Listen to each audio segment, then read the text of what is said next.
Before we begin, we want to acknowledge that Down the Crooked Path is researched and recorded in Niagara Falls, Ontario, on the traditional territory of the Haudenosaunee, the Anishinaabe, and the Attawandaron, and the Mississauga of Credit First. This land has been home to Indigenous peoples for thousands of years, and we recognize their enduring connection. We are grateful to share these stories on their lands that carry their histories, and we encourage our listeners to reflect on the past, present, and future of the land they call home. Welcome, wanderers, to Journey Down the Crooked Path, a place where the stories are stranger, the shadows stretch longer, and the things that go bump in the night might just be listening. I'm Amanda Joy, your guide into the eerie, the forgotten, and the downright bizarre. Here, we step off the well-lit roads of Canadian creepies and venture into the murky corners of history, folklore, and the unexplained, where the whispers grow louder and the truth is never quite what it seems. So let's take a deep breath, watch your step, and whatever you do, don't look back. Once you start down the crooked path, you never know what might follow. Snuggled along the sparkling shores of Lake Ontario, Niagara-on-the-Lake is a town that seems to belong in a storybook.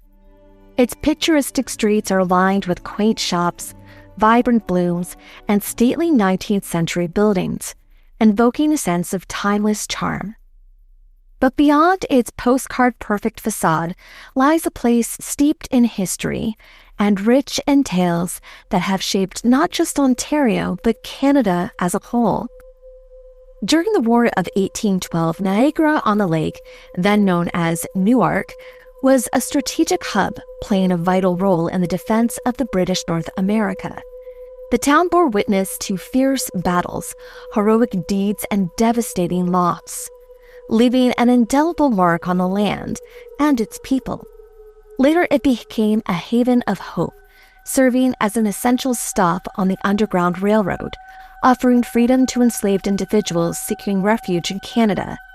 Every corner of this town is echoes of stories of courage and resilience. Its history is adorned with figures of prominence, visionaries who shaped its policies, the soldiers who fought for its survival, and the ordinary people whose lives built its foundation. But as is true with all places steeped in history, some stories of its residents, long forgotten by time, may not have completely faded. Perhaps in the quiet hours, when the streets are still and the air hangs heavy, their presence can still be felt. A whisper of the past, reminding us of their lives and untimely departures. And so we find ourselves drawn into the darker chapters of Niagara-on-the-Lake's history. Beneath its polished veneer lies a world of ghostly encounters and unexplained phenomenon, stories that bridge the gap between the seen and unseen. These are the tales of spirits who perhaps never truly left this enchanting town. The Old Angel Inn, one of Niagara-on-the-Lake's most iconic haunting locations, carries a chilling tale of love, war, and tragedy. Established in 1789, it stands as one of Ontario's oldest operating inns. Its charming architecture and warm atmosphere are a nod to a bygone era. Yet there is a story here under its welcoming facade of undying loyalty that has captivated both visitors and ghost hunters for decades. During the War of 1812, the Angel Inn found itself in the heart of the chaos that swept through Niagara-on-the-Lake. Amidst the turmoil, a young British officer, Captain Colin Swayze, sought refuge in the inn as American forces advanced on the town. Legend has it that Swayze, driven by a deep love for a woman he was determined to see again, refused to flee with his fellow soldiers. Instead, he chose to hide in the basement of the inn, concealing himself in an empty whiskey barrel, believing he could evade detection and survive the attack. The American soldiers, looking to celebrate, entered the basement in search of more drink and found the barrels. They quickly realized that a British soldier was hiding amongst them, They stabbed the barrels with their bayonets.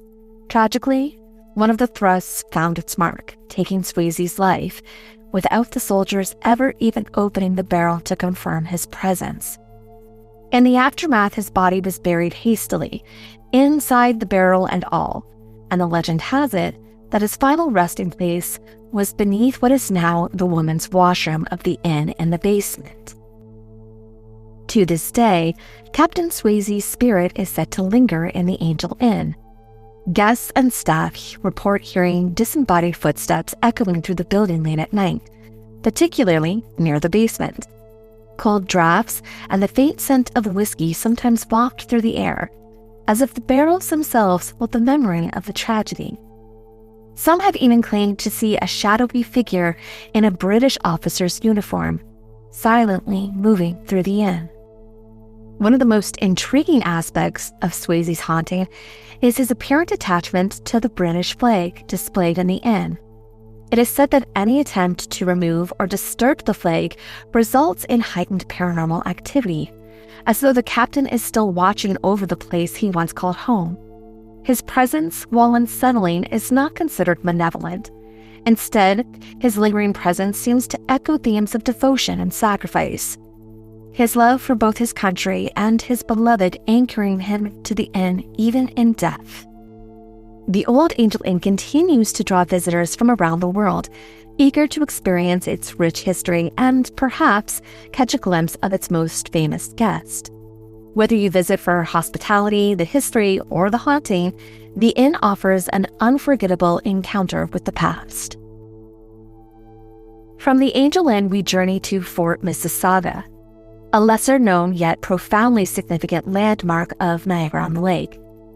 Tucked away on the grounds of the Niagara-on-the-Lake Golf Club, this historical site may not draw as much attention as Fort George, but its role in the War of 1812 and the spectral tales that linger here make it an essential stop in our exploration of the town's haunted past. Built on the ashes of conflict, Fort Mississauga symbolizes the resilience and resourcefulness of a community under siege. After the town of Newark was burnt to the ground by retreating American forces in 1813, the British constructed this fort to bolster their defense against future attacks.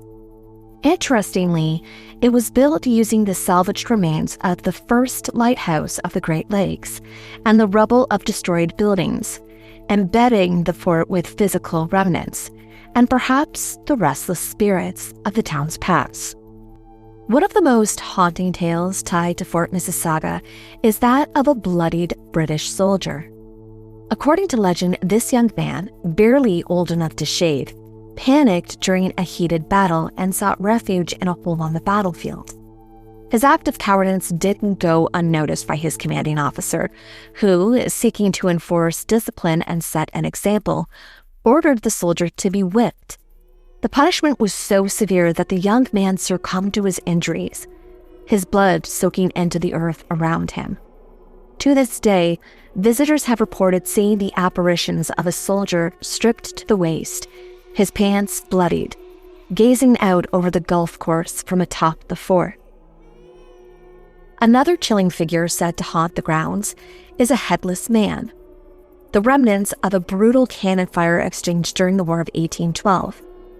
It is said that during one such exchange, a group of native allies assisting the British watched in awe as cannons roared. Tragically, a direct hit from an American cannonball decapitated one of the men, his body reportedly staggering for a few moments before collapsing. Sightings of a headless figure wandering the fort's ground persist, and some visitors claim to hear the echoes of cannon fire and anguished cries carried on the wind. Today, Fort Mississauga stands as a quiet yet haunting reminder of the past. It is rumored that through its brick walls and weathered pathways, you can still hear the echoing sound of war, with sounds of cannon fire and musket shots, the screams of men dying, crying out in the night. They seem to carry the whispers of lives that once shaped its history. Visitors who tread the fort's ground might feel the unshakable sense of heaviness, as if the land itself remembers the conflicts, sacrifices, and tragedies that unfolded here. Whether it's the bloody soldier whose life was cut short by discipline, or the headless figure who bore witness to the raw power of war's violence, the spectral stories of Fort Mississauga remind us that some scars, both on the land and in the spirit world, are never fully healed. As the oldest continuously operating pharmacy in Ontario, the Niagara Apothecary holds a unique place in the province's past, serving as a vital central for medical care from its opening in 1865 until the mid-20th century. Its history is tied to notable figures including Henry Bradford, who ran the pharmacy for many years, and even earlier to its role as a customs house and office of the local judge. But beneath its storied past lies a darker narrative, and one that continues to unsettle visitors today. Reports of ghostly activity within the apothecary have persisted over the years, captivating those who step inside. Footsteps have been heard on the second floor or ascending the old wooden staircase, despite the building being empty. Cold spots, sudden, inexplicable chills, have startled guests as they browse the historical displays, creating an eerie sense of being watched. Flickering lights in the back of the store have left staff and visitors puzzled, and some claim to have caught a whiff of belladonna, a poison once used in Victorian medicine but now long absent from shelves. The spectral presence most often connected with the apothecary is believed to be that of Henry Bradford himself. Some say the friendly yet mysterious figure spotted in period clothing, smiling at visitors and gazing at the display case, could be the former pharmacist. His lingering spirit may tie back to a somber incident during his tenure: the accidental death of a patient due to incorrect medication, an error that left Bradford racked with guilt, leading him to take his own life in the store. Others suggest the building's earlier history could explain its haunting. The office of the judge who occupied the space before the apothecary operated here has also been implicated in stories of unseen presence. Psychics who have visited the building often describe the ghostly figure as warm and welcoming, though this does little to dispel the uneasiness felt by those who encounter cold drops or shadowy movements within its walls. Even the most skeptical visitors find it hard to ignore the apothecary's peculiar energy. Whether drawn by the ghostly footsteps, the inexplicable chills, or the vivid history on display, one thing is certain: the Niagara Apothecary continues to be a site where the past seems to linger. Cork's restaurant is more than just a charming spot for fine dining. Its walls carry the weight of a dark and unsettling family history. The building dates back to the 1800s, originally serving as a sailor's pub and later private residence. What began as a quiet family argument spiraled into a tale of grief, rage, and despair that still echoes through the building today. Kate, a young woman burdened by depression after the loss of her parents, had taken on the responsibility of caring for her brother Philip. Philip was troubled, his mental state fragile and unpredictable. When Lloyd courted Kate, she agreed to marry him on one condition: Philip would remain a part of their household. Lloyd reluctantly agreed, but with his own stipulations. Philip would live in the basement, away from the main living areas. For years, this arrangement held, though tensions simmered beneath the surface. Philip's isolation in the basement weighed heavily on him, and his mental state deteriorated further. One fateful day, Philip attempted to escape his confinement, racing up the stairs in a frantic bid for freedom. As he fled, he collided with Kate, who was descending the stairs. The impact sent her tumbling down, breaking her neck and killing her instantly. Philip, overcome with guilt and grief, turned his anguish on Lloyd, whom he blamed for Kate's death, and in a fit of rage, Philip grabbed a knife from the kitchen and stormed into the upstairs bedroom, where he fatally stabbed Lloyd. His fury spent, Philip returned to the basement, desperate to save Kate, but it was too late. Stricken with despair, he buried both Lloyd and Kate in the basement, making their graves a sorrowful vigil. For 2 days, Philip sat by their graves, consumed by guilt and heartbreak. When neighbors finally entered the home, they found Philip laying dead atop their graves. Some say he died of a broken heart, his spirit unable to bear the weight of his actions. Today, Cork's restaurant is said to be haunted by the lingering spirits of Kate, Lloyd, and Philip. Staff and patrons have reported the sound of someone falling down his basement stairs, as if Kate's tragic fall is replaying on an endless loop. Shadows have been seen moving through the hallways, and faint music drifts from the upstairs bedroom where Lloyd met his untimely demise. Furniture has been known to shift on its own, and staff have felt unseen hands trip them as they move through the building. The tale of Cork's restaurant is one of grief, mental illness, and a love bound by family ties. A haunting reminder of how tragedy can leave a lasting mark on both the living and the dead. For those who visit the building, it offers more than just fine food and a cozy atmosphere. It offers a glimpse into the heartbreaking story of the spirits who may still linger there.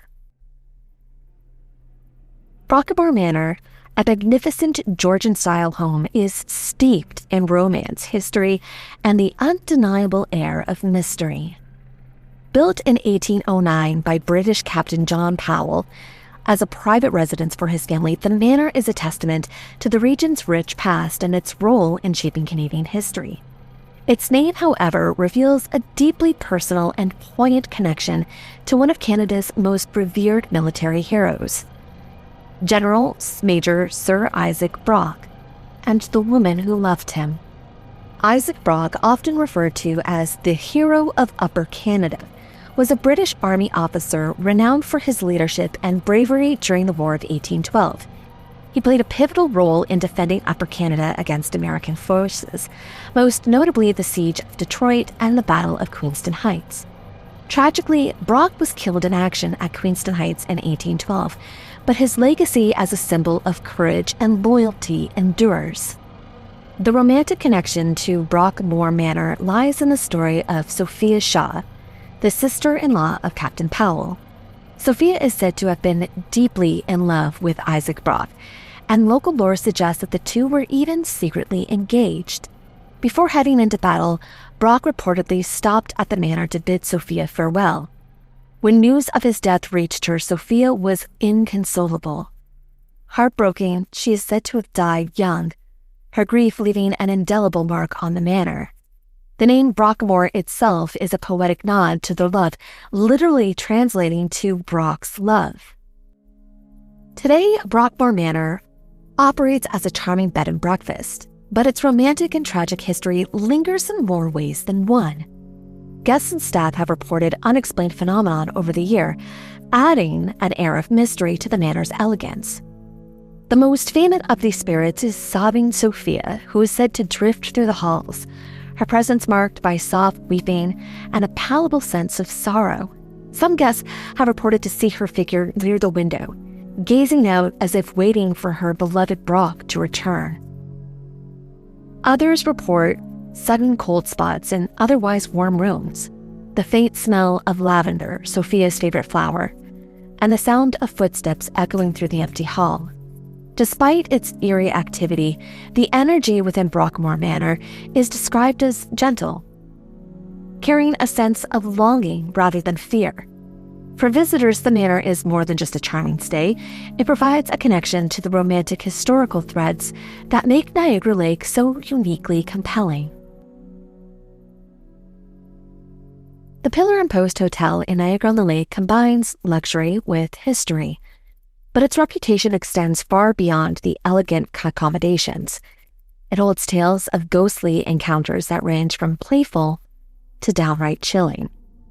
Within its historical walls, visitors and staff have shared tales of spirits who seem to be attached to the building, each with its own story to tell. One of the most talked about spirits in the hotel is Laura, a playful young ghost girl known for her pranks on the staff and guests. Laura's origins remain a mystery, though some speculate she may have been the child of a worker or a resident, connected to the building's past as a canning factory in the 19th century. Her presence, however, is unmistakable. A young girl often seen on the staircase in a red dress.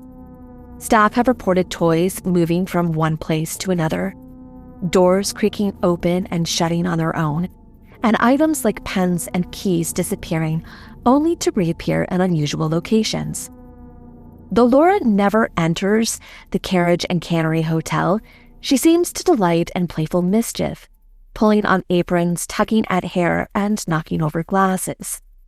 Despite her mischievous antics, Laura's energy is described as joyful and innocent.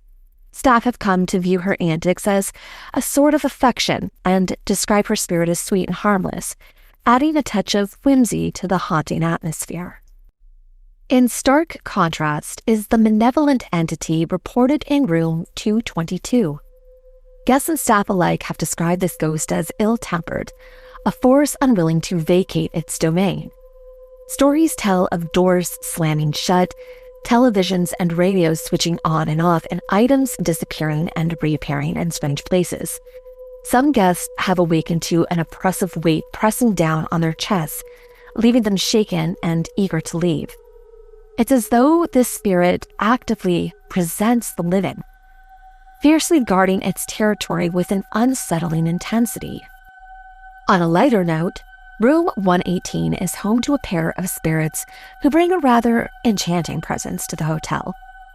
These two women, believed to be British, are often heard speaking in soft English accents and seem to enjoy playing music for anyone who enters the room. One particularly eerie account involves a radio that continued to play despite being unplugged and taken to maintenance. The woman's fondness for music is so well known among staff that the cleaners often address them directly, encouraging them to enjoy their tunes until the guests arrive. Music is sometimes reported to cease the moment the guests step into the room, as though the spirits are thoughtful hosts welcoming their visitors. Adding another layer of intrigue to the pillar and post is the presence of Colonel John Butler's ghost. His portrait hangs on the fireplace just adjacent to the lounge, and staff have often felt his watchful gaze following them around the room. Though Butler lived long before the building's construction, his attachment seems to stem from the portrait itself, a cherished item imbued with his essence.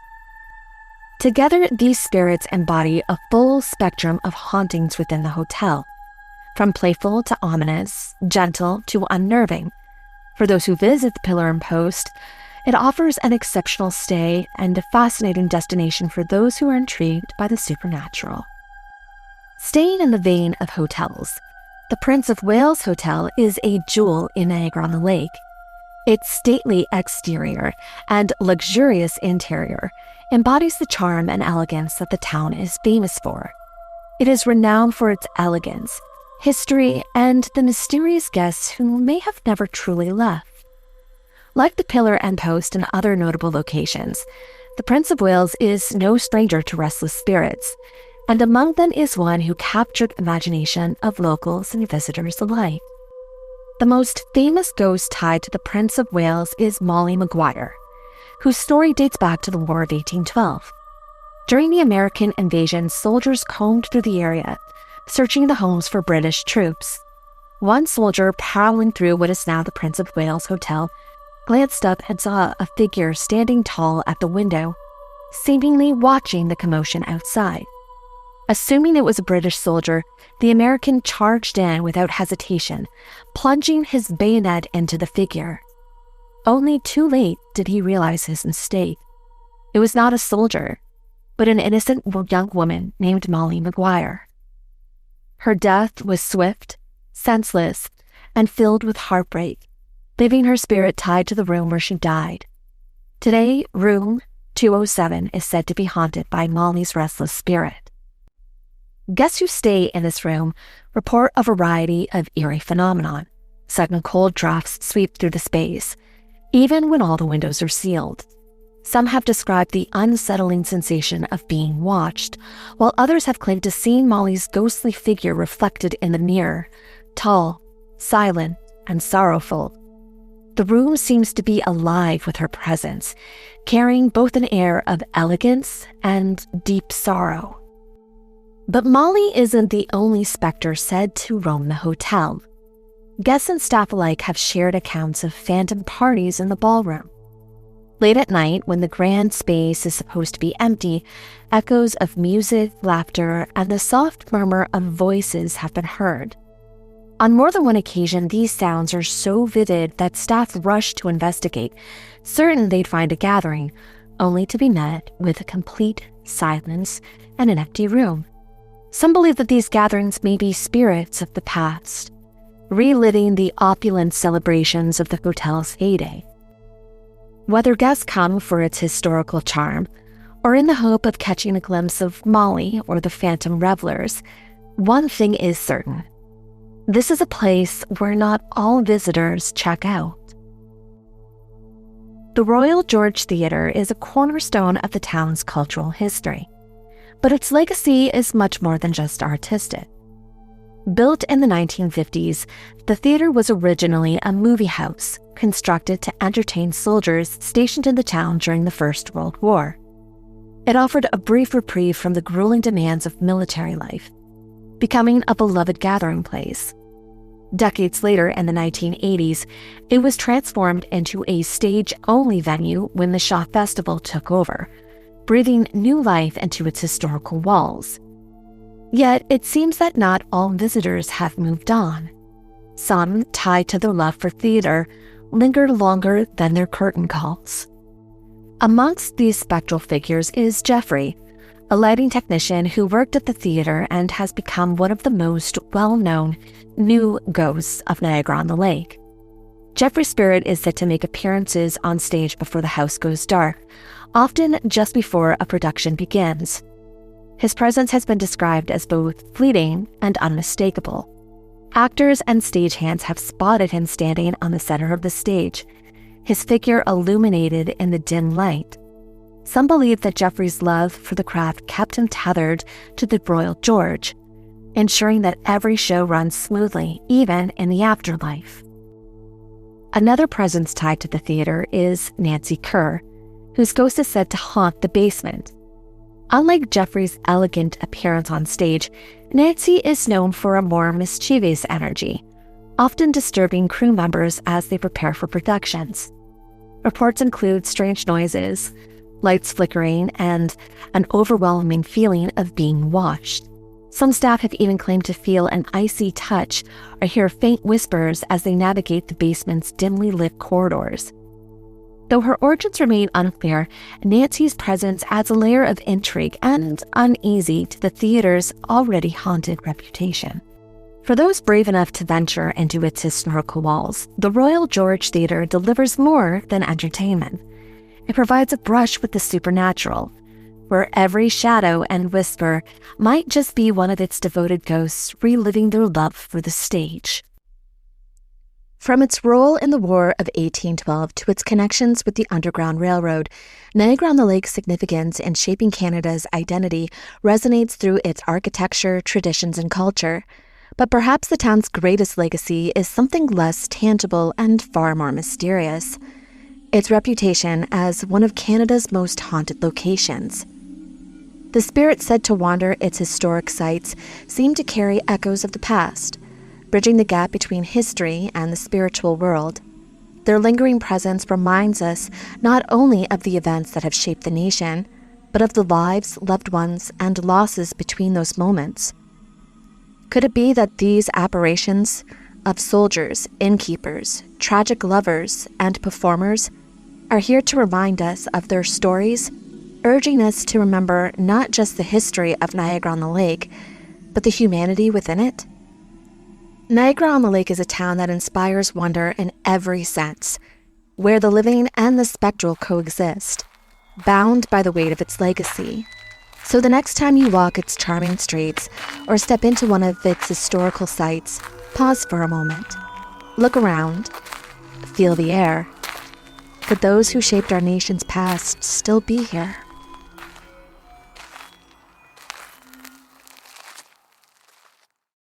That was an eerie journey down the crooked path with Amanda. How cool was that? If you loved it, don't forget to follow Down the Crooked Path on Instagram and TikTok. Amanda shares some really fun interactive content over there. And trust me, it gets even creepier. Down the Crooked Path is our sister podcast, and you can catch new episodes every Thursday wherever you get your podcasts. So if you're into the paranormal, folklore, and strange little corners of the world, we've got you covered.